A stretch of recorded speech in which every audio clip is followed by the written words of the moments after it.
C'est la libération. Paris est à nouveau ce qu'est Paris, quoi. Avec des Champs-Élysées peuplés. Que c'est bon de vivre, mais où sont passés? Ils sont où, là?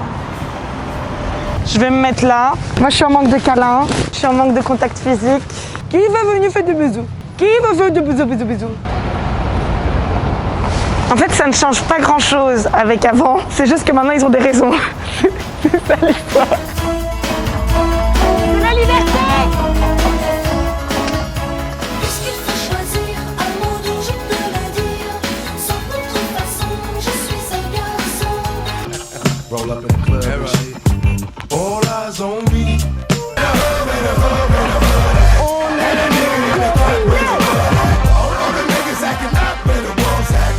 À tous ceux qui n'ont pas pécho depuis 2 mois, c'est pas demain que tu vas pécho. Carrément, ça change de trottoir. Un peu de contact humain? Non, désolé. Non? Ça vous rend pas triste? Non, je suis pas triste, moi je trouve que la vie est belle.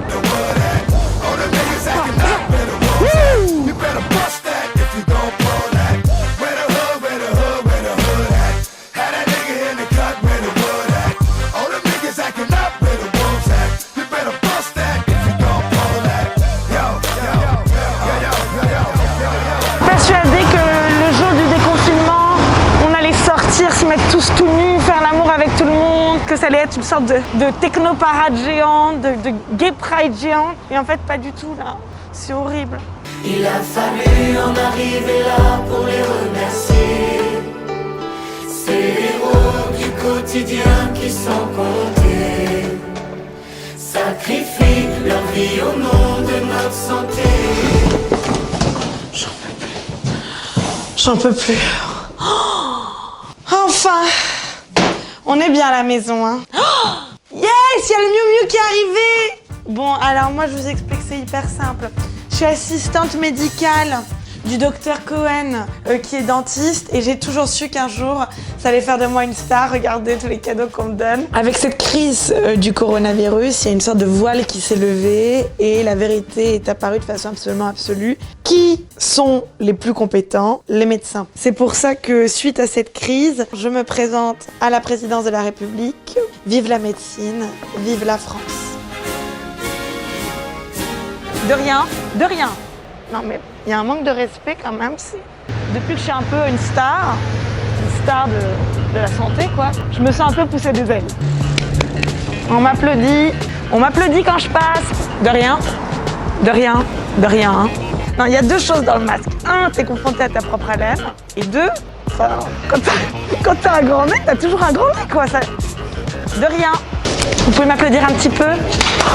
Voilà. Non mais j'ai pas vu que vous étiez médecin. Bah quand même. Hein. Vous pouvez me dire merci. Hein. Pardon? Vous pouvez me dire merci. Moi je vous dis merci. Ah. Écoutez, je suis désolée. Allez-y. Non, pas de merci, rien. Merci. Merci beaucoup, merci. Un peu plus fort encore. Plus fort, plus fort. On envoie tout là, on envoie tout. Bonjour. Excusez-moi, vous avez plus confiance aujourd'hui dans les politiciens ou dans le personnel de santé? On est d'accord, hein? Ouais. On va prendre le pouvoir. Nous voici, chers compatriotes, françaises, français, devant un des hauts lieux du pouvoir français aujourd'hui. Avant, il y avait l'Élysée, Beauvau, le Quai d'Orsay, Bercy, c'est has-been tout ça. Maintenant, il y a la bonne pharmacie française. C'est là que se sont décrétées toutes les lois, sont prises toutes les décisions.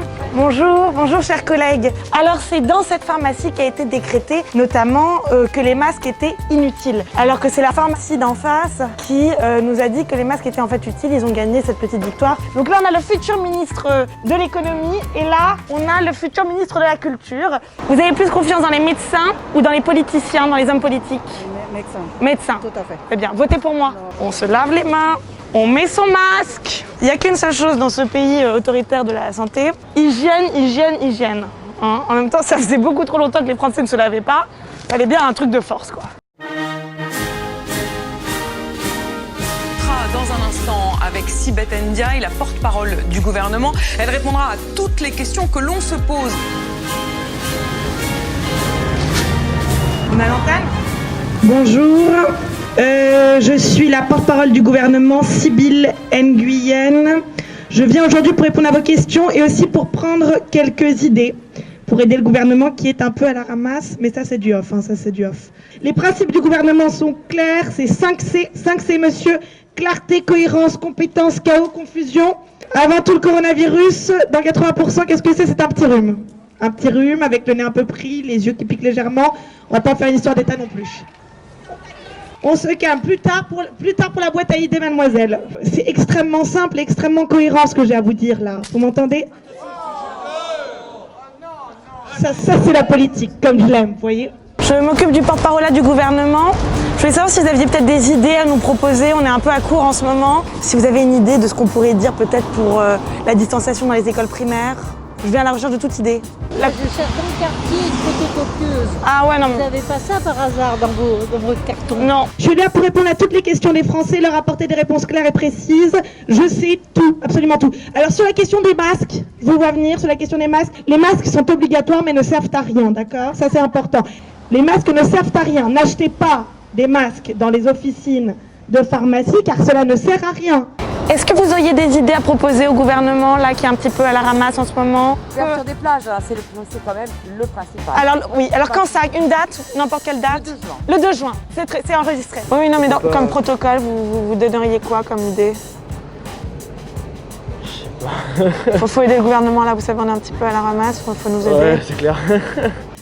On a eu de la chance avec les élections municipales, évidemment, puisque le coronavirus est arrivé pile poil le lendemain. Et ça, c'est sympa. Sur la préparation, évidemment, de l'État français, on était extrêmement préparés. On est quand même la 6e puissance mondiale, faut arrêter de déconner. On est préparé maintenant depuis 20 ans. Le risque d'introduction en France de cas liés à cet épisode est faible. La vie du pays ne s'arrêtera pas à cause du coronavirus. Nous agissons vite, nous agissons fort, nous agissons en anticipation. Nous prenons toutes les précautions, nous mettons tout en œuvre pour que cela soit possible. La France, nous sommes déjà prêts. En réalité, nous sommes en capacité de faire le test en quelques heures. Nous agissons en nous adaptant aux différentes situations et nous prenons toutes les mesures qui sont nécessaires. Mais la gestion de la crise est d'abord politique. Première question, est-ce que le gouvernement français a bien les choses en main? Oui, je crois, ouais. Je pense qu'il a plutôt les choses bien en main.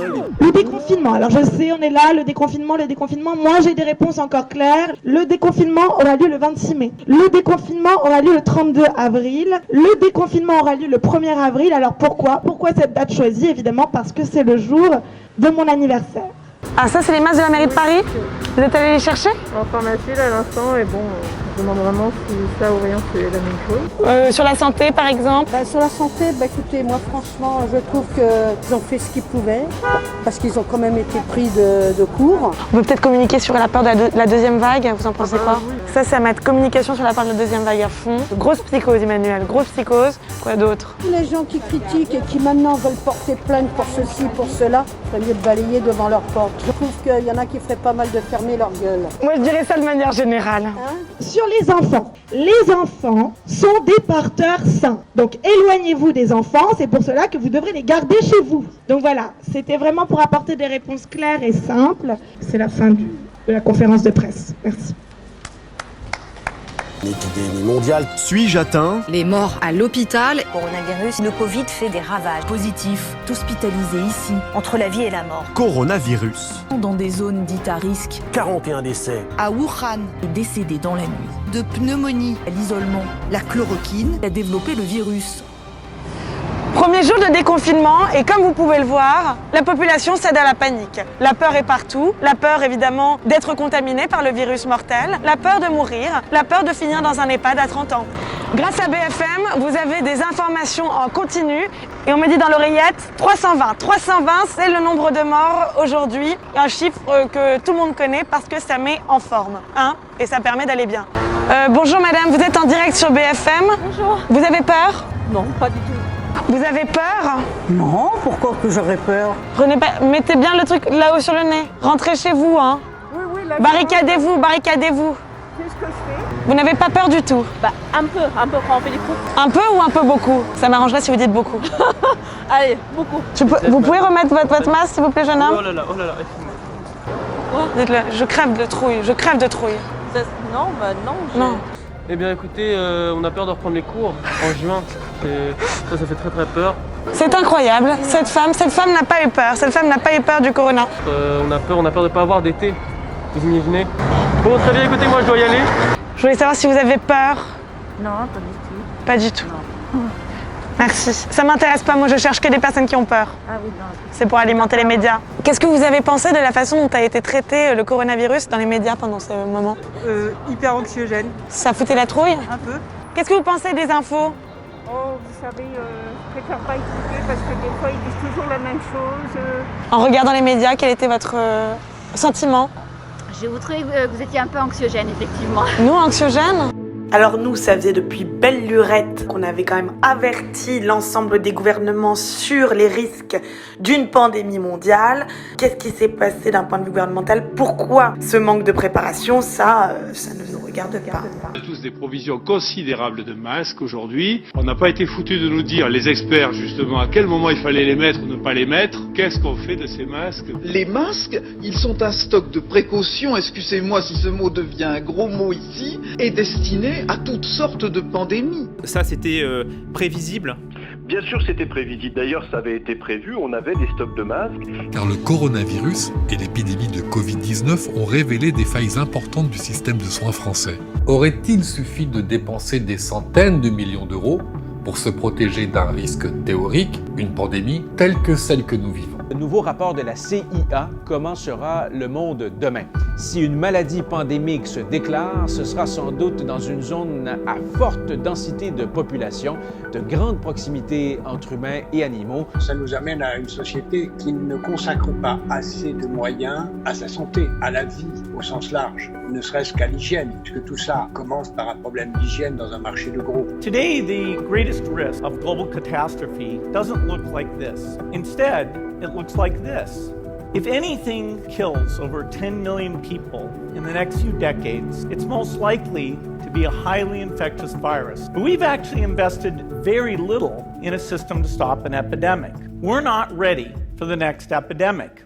Chacun sa route, chacun son chemin, chacun son rêve, chacun son destin débloqué. Chacun sa route, chacun son chemin, passe le message. Bonjour, ça va? Non, ça va en ce moment, ouais.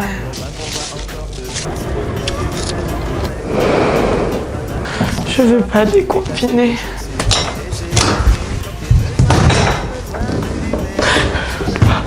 Chacun sa route, chacun son chemin, chacun son rêve, chacun son destin débloqué. Chacun sa route, chacun son chemin, passe le message à nos voisins.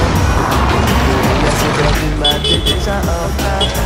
On va encore te brasser, tu t'habilles. En fait, je sais pas si tu fais quoi, mais t'es sur la route. Soit ça se tu décrases. Oh là, elle est con celle-là. Qu'est-ce que c'est? Bonjour. Qu'est-ce que c'est cet endroit? Une boutique.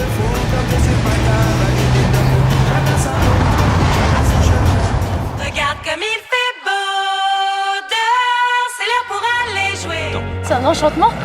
Et moi je commence à me mettre à courir, au départ j'aimais pas trop courir, là c'est merveilleux de courir dans un cadre comme ça. Regarde comme il fait chaud. Moi, on veut m'enfermer? Jamais. Je ne serai pas cloîtrée chez moi, donc moi j'ai trouvé l'astuce. Je suis devenue une grande joggeuse, une yogueuse. Il y a une chose pour le confinement, le jogging, cher ami. Le jogging. Voilà, j'ai ma petite astuce. Tu fais pas une, mais 15 attestations. Et là, tu es paré. Toutes les heures. Là, tu peux te faire le tour de Paris. Allez, viens, on va rejoindre les potes. Tu yogues, tu yogues, tu yogues, tu yogues. Et là, tu te rends compte qu'il y a une tonne de yogueurs comme toi.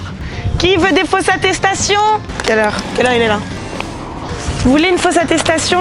Une fausse attestation? Non, j'en ai une. Ah, c'est bon. Enfermé.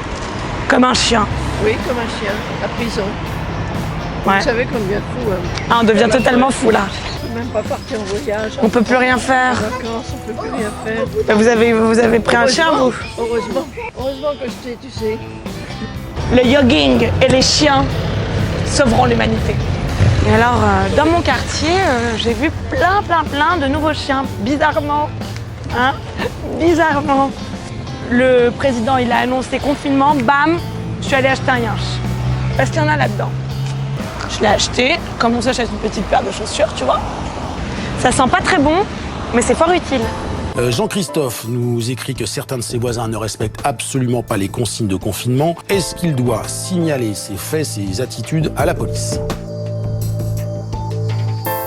Bonjour. Bonjour. Je vous conseille d'aller faire, je vois que vous êtes BFM, d'aller faire un tour du côté de Château-Rouge. Du côté de Château-Rouge, pourquoi? Métro Château-Rouge parce que ça va vous plaire, je pense. Ils sont tous déconfinés? Ah, ils sont tous déconfinés, oui. Vous êtes une balance, vous? Oui, exactement. Vous êtes une grosse balance? Les règles de Ok, on y va. Elles sont pas très... Allez, viens, on va à Château-Rouge. Pendant le confinement, il y a des gens qui respectent pas du tout les règles. Et moi, ça me rend un petit peu dingue. Regarde, viens, approche-toi. Tu les vois. Viens voir. Regarde-les. Je trouve ça vraiment inadmissible. Bande de lâches! Je passe toute ma journée à la fenêtre à voir qui respecte et qui respecte pas. Le voisin d'à côté respecte pas du tout. Tous les soirs, il va voir sa maîtresse. Je l'entends. Regarde là-bas, ça se balade. Regarde le monsieur avec son chien là. Il est flambant neuf, son chien. Je suis une citoyenne française. Alors évidemment, le confinement, c'est compliqué, mais c'est quelque chose qui nous a été imposé, donc moi je le respecte personnellement. C'est pour ça que j'appelle régulièrement la police pour dire qu'il y a des gens dans la rue qui s'en foutent, hein, voilà. Vous êtes en relation avec le 17 Police Secours. Urgence, mais j'écoute. Oui, bonjour, je vous appelle parce que j'ai l'impression qu'en bas de chez moi, il y a pas mal de gens qui sont sortis et qui respectent pas le confinement, là. On est encore confinés. Il y en a qui sont sur place, qui discutent, il y en a d'autres qui se déplacent. Enfin, je trouve ça assez consternant, quoi. C'est bien noté, madame, je vais aviser mes collègues. Vous allez les verbaliser? Je vais voir déjà si on a un véhicule d'inspecteur, madame. D'accord? Merci beaucoup, verbalisez-les. Merci. Alors moi, là, je vais acheter mes produits de première nécessité, dans un périmètre qui ne dépasse pas 20 mètres. C'est du jamais vu, ça. Regarde ça. J'ai jamais entendu le monde de ma vie. Il est beau, le confinement. On rentre chez soi. Bah dis donc, c'est la belle vie le confinement pour vous. On se détend là. Rentrez chez vous. Les distances de sécurité, un peu de civisme. C'est pas... On le sait, oui, pourquoi pas. Ça va le confinement. Pas trop dur. C'est bien des produits de première nécessité, rassurez-moi. De quoi?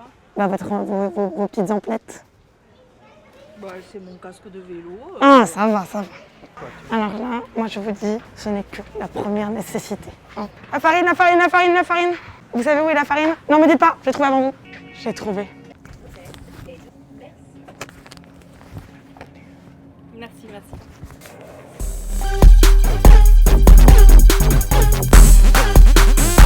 Le coronavirus, c'est très simple. Il y en a un qui l'a prédit en France. C'est une véritable prophétie. C'est un certain Jamy. Écoutez, vous n'allez pas en revenir. Y a plus de bonbons, Sabine. Y a plus de bonbons. Et c'est l'anniversaire du neveu de Marcel. Et un anniversaire sans bonbons, c'est pas un anniversaire.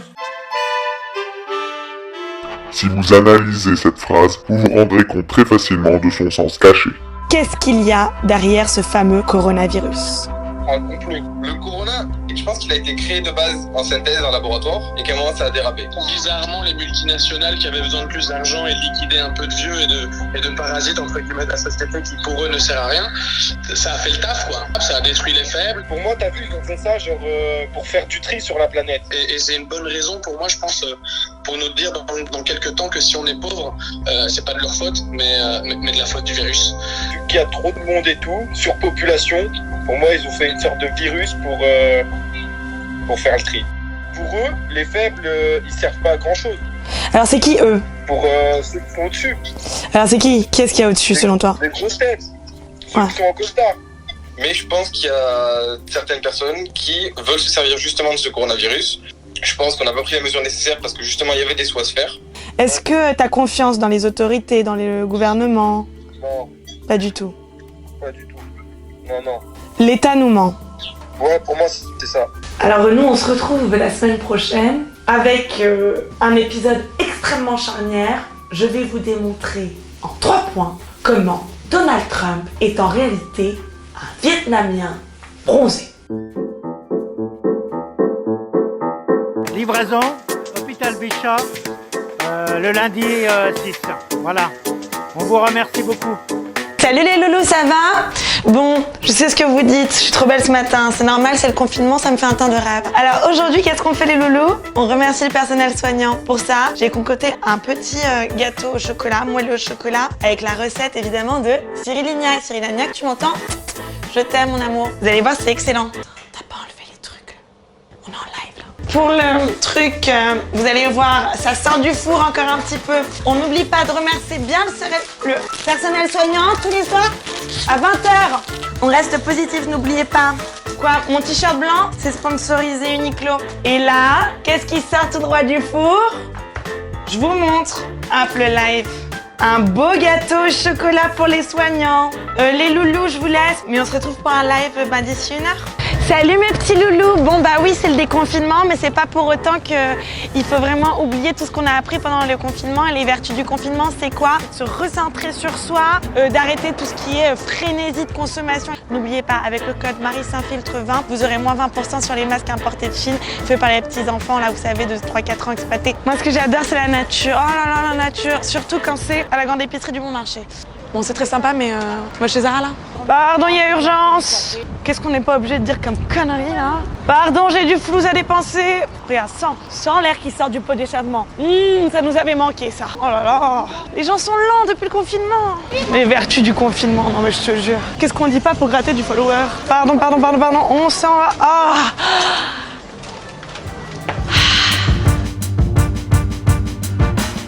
Sur la vitre des surprises, sur les lèvres attendries, bien au-dessus du silence.